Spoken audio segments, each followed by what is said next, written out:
tidak selamanya utuh. Nenek, Satu persatu bisa saja runtuh. Kami tidak terlibat dalam proses pembuatan keputusan ini.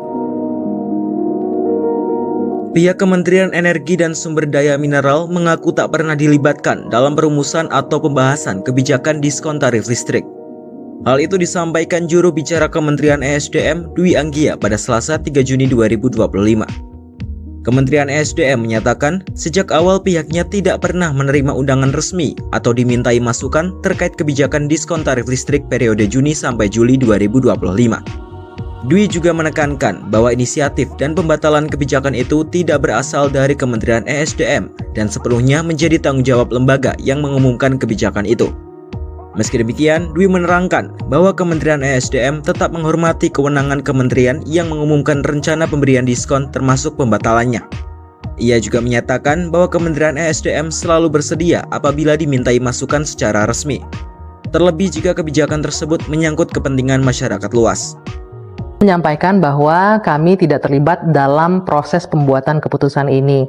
Namun demikian, Menteri SDM selaku kementerian yang bertanggung jawab terhadap ketenagalistrikan selalu siap jika memang diminta secara resmi untuk memberikan masukan terkait pembuatan kebijakan yang berdampak terhadap masyarakat luas, termasuk diantaranya subsidi dan juga kompensasi listrik.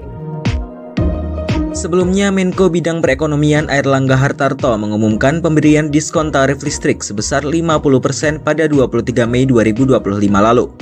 Diskon itu menjadi bagian dari 6 paket stimulus ekonomi yang rencananya dimulai pada 5 Juni 2025. Namun pada Senin 2 Juni 2025, Menteri Keuangan Sri Mulyani mengumumkan pembatalan diskon listrik tersebut. Menurutnya, proses penganggaran kebijakan itu dinilai lebih lambat sehingga tidak bisa dieksekusi pada bulan Juni 2025. Kita sudah rapat di antara para menteri dan untuk pelaksanaan diskon listrik ternyata untuk kebutuhan atau proses penganggarannya jauh lebih lambat. Sehingga kalau kita tujuannya adalah Juni dan Juli, kita memutuskan tidak bisa dijalankan.